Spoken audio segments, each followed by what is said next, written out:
All right, guys, I got another video for you guys to learn a bit of how to trade and how to analyze your trade.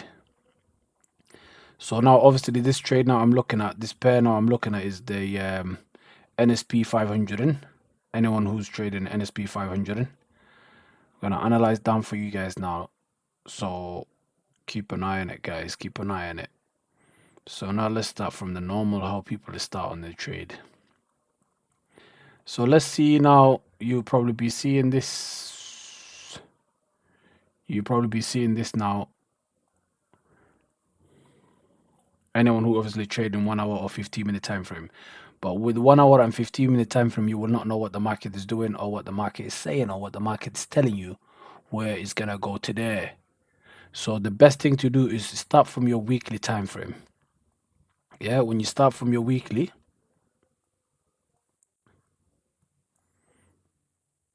obviously you can see what was happening in the weekly. This whole week the market was uptrend. Yeah. So obviously there was a sell side liquidity here and there was a buy side liquidity there. But what the market was done, it continued obviously going up. And you can see there's no other, obviously there's no more liquidity to be taken out. But the only way for you to know is this market continue going up or if this market gonna go down is by you checking out what the candle is telling you on your previous day. So you go back on your daily. When you go to your daily time frame here now, on your daily time frame, obviously you can see the bigger picture if you want to see everything. So you can see the sell side liquidity here, and there was a buy side liquidity there, but the market obviously also daily, it was all bullish. You see from Friday the 31st of May to all the way down to the Friday the 5th of July. So this market for maybe 3 months it was just bullish. Yeah. I'm not saying obviously this is where you should be checking on now. You're saying, oh yeah, this 3 months the market was bullish, or this 2 months the market was bullish and stuff. If you look at the daily, if you look at the weekly, and the market's telling you what if the market was telling you it was bullish in the whole week, then obviously you go down to daily, and a daily time frame is you check on every day candle what the shape is and what color it looks. Obviously, I'm not saying what color it is, as I made my own color black and blue. But obviously, normally the color is red and blue or red and green.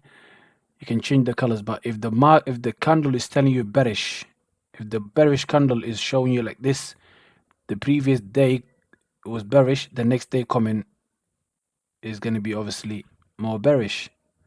So if the candle was telling you bullish, the next day is going to be more bullish.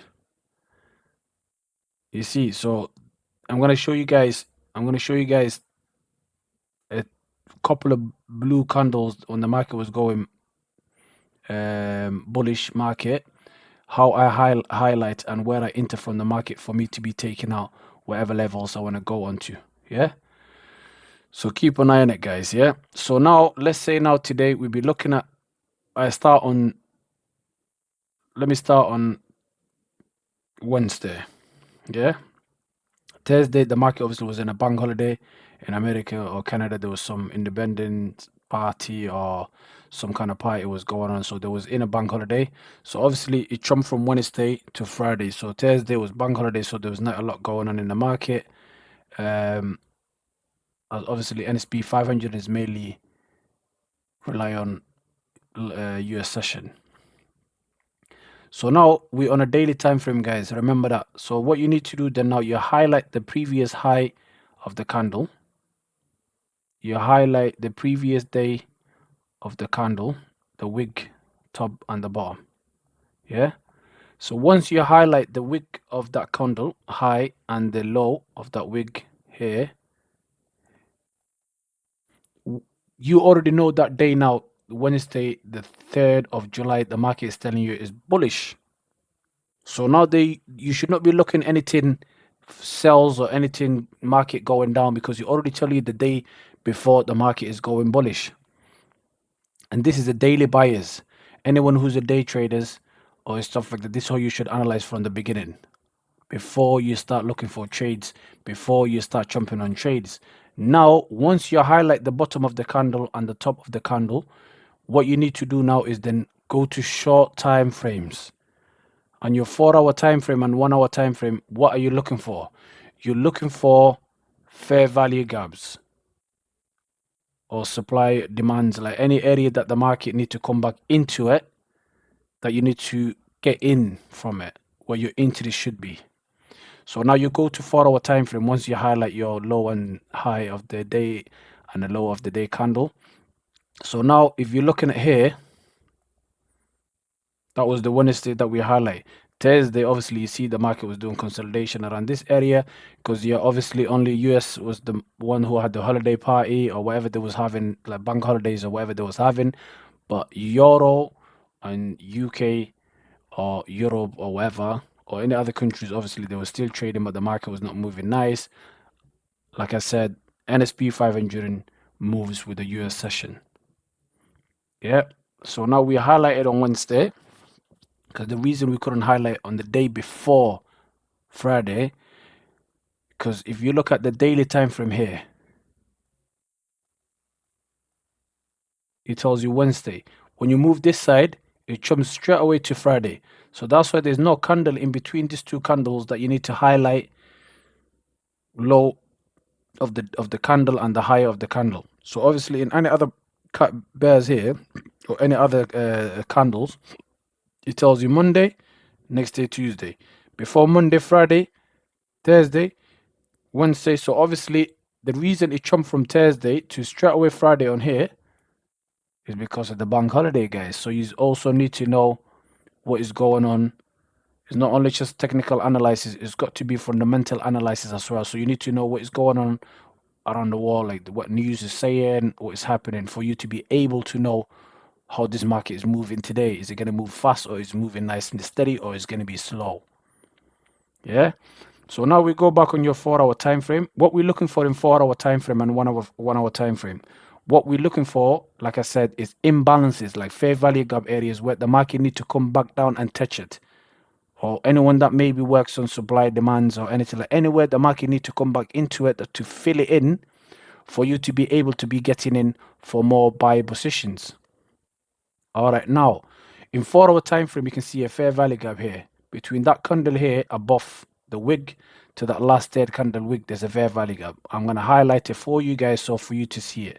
So you from there you highlight to there you highlight it. So now obviously the entry area where we normally enter from is that discount level area where it shows you the 0.5. If the market come back into that area, you should get in it, make your stop loss below the second candle wick, below that area, and then aim for your liquidities or wherever the market you would think more likely will go.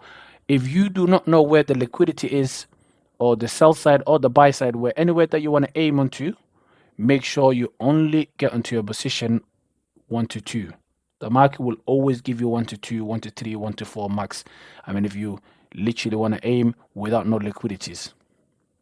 Yeah. So now in this 4-hour time frame, we got a fair value gap, but there's no coming into the discount level. So then now what do? Then again, you go down to 1-hour time frame. In 1-hour time frame, what are you looking for again? You're looking for a fair value gap again, like spaces that the market need to come back into it. What can you see above them candles and here again? Obviously, in the bigger time frame, all this was a fair value gap. The shorter time frame you go to, the cleaner fair value gap it shows you, or imbalances, it shows you that you can make a beautiful entry, basically nice entry levels. So now I'll make a shorter for my fair value gap. Yeah, beautiful. You don't even need to go shorter or even shorter or even a shorter time frame, because already in 1-hour time frame it literally came into the discount level. So now what day is it? Was Wednesday. Thursday the market, obviously, like I said, it was consolidation around that area, even though there was not many move. And you can see it was like around 2 o'clock some little push happened, because that is normal silver bullets and stuff like that. You know, it pushed a little bit down, came back into again the discount level again for anyone who wants to go into it again for what? Friday. So now anyone that does not know Friday, why the market moves crazy like that is because every month that comes in into the trading industry, that the first week of the Friday is something called NFP. The market moves crazy. So if anyone does not know what NFP is every month. Let's say next month now. If the next month comes now, the first Friday of that month started comes in, the market will always move crazy. So make sure you don't trade if you're not really a good trader. If you're a really good trader, then you can take trades and the news will not stop you or affect you. But if you're not really a good trader, make sure the NFPs you do not trade until maybe the 1 hour news finishes. So now anyway, Friday was the first Friday of July that comes in. So now look, you had an entry area to get in from there. You also, the market give you another entry from there to get in. Obviously, yeah, you can see it's 3 o'clock in the afternoon down there. So obviously we're a day trader, guys. We do not want to trade a previous day before this other day comes in. So what we were looking for was a fair value gaps that the market was keep coming into it. So now the other day, Friday started. So now we're on Friday here. Yeah. Asian sessions start moving up slowly. What did the Asian session done? It took the previous liquidity. It took the previous liquidity. Yeah.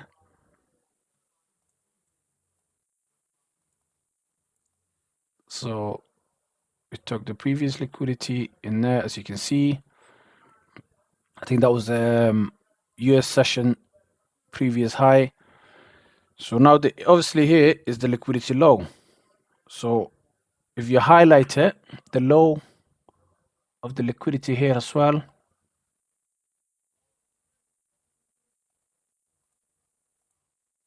Okay, bear with me.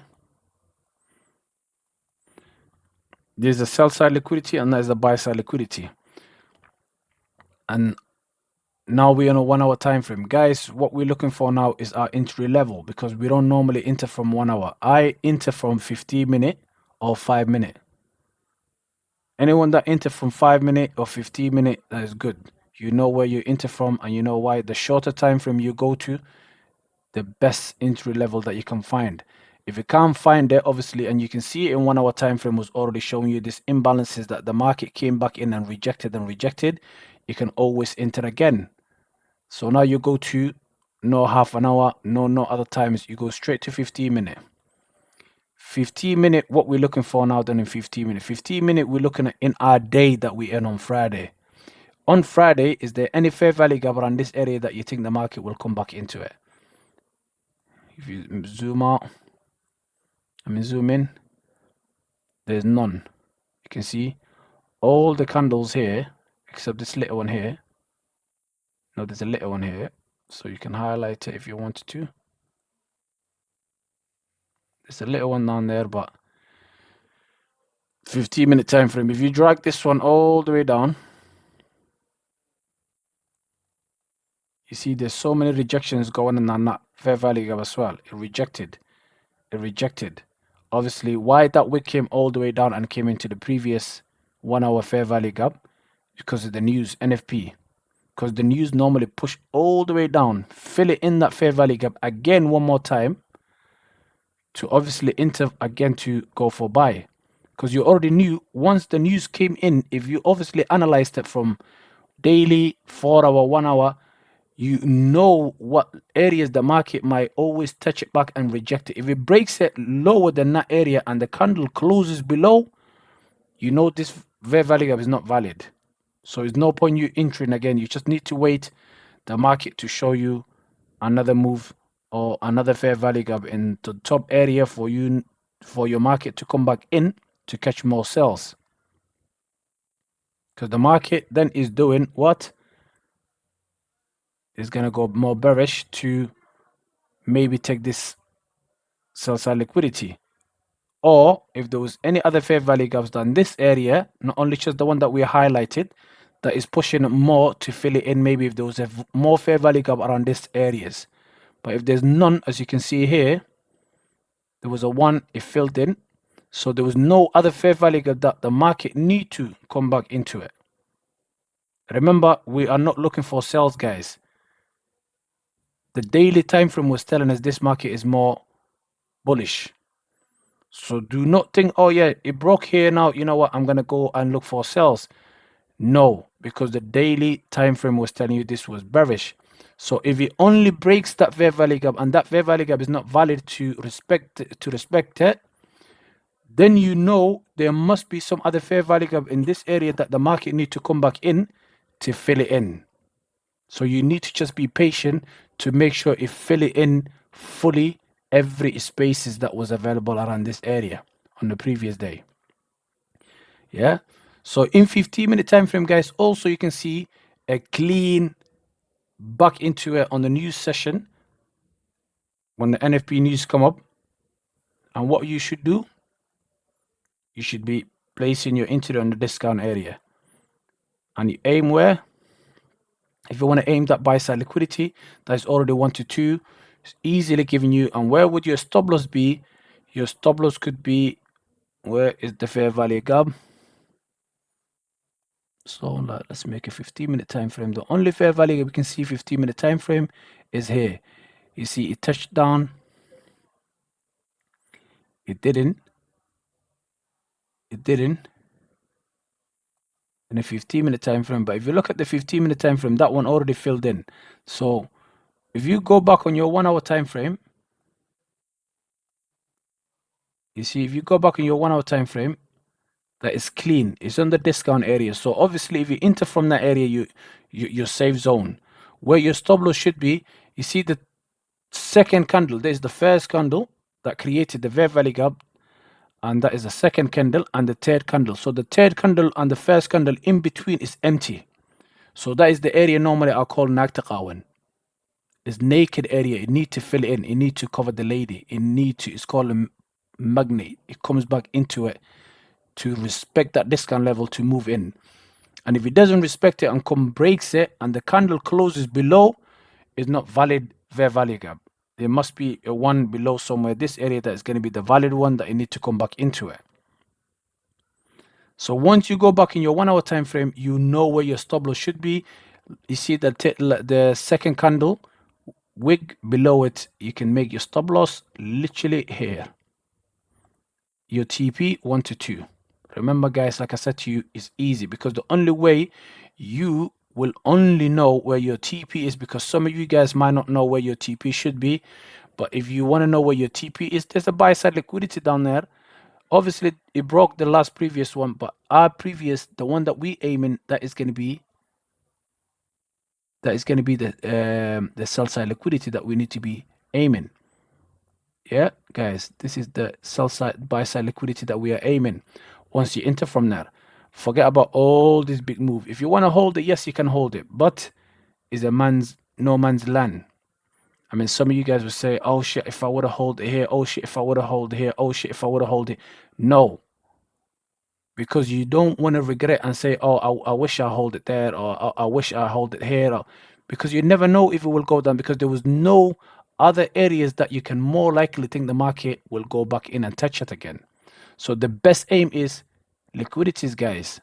So the only place where you're aiming is to take that buy side liquidity on the Asian session and the London session. Obviously, the London session probably took the Asian high, and now that London session need to be taken out when the news come up. So obviously, the news push back into fill it in that fair value gap again.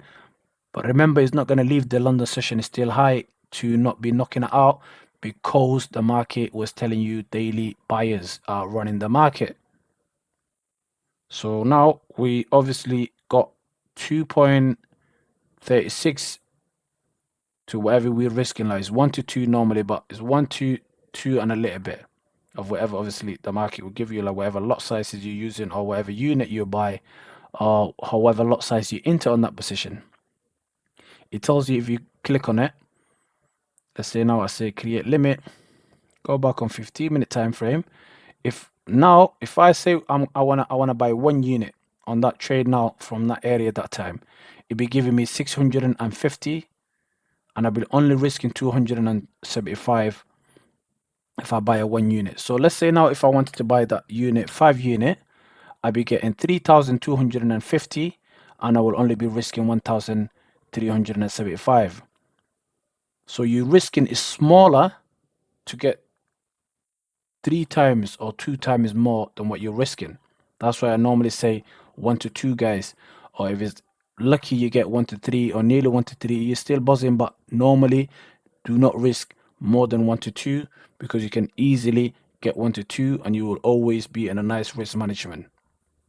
Yeah. So whatever unit you buy, it tells you whatever you're obviously getting. So if you say I just want to buy 1 unit just to be safe. 650 a day to make, guys. It's better than nothing. So please, they say beggars can choose. So be happy whatever the market gives you. Don't be greedy and just want to be rich quickly, because no one can be rich in one day. If anyone could make things like that quickly in one day, God would have made everything in one day. It took 7 days to make the sky, the ground, the lands, the water, the trees, and the humans and animals. So just take time. Take time, guys, and things will come. So this is how you analyze the market, and this is how you will aim for where you obviously aim in, and that's where you look for your entries. And guys, remember, if you do want to watch it again, keep watching this trading and backtest on your own, try it on your own on demos, and see. Trust me, this will work for you guys if you literally stick to it. See you next time.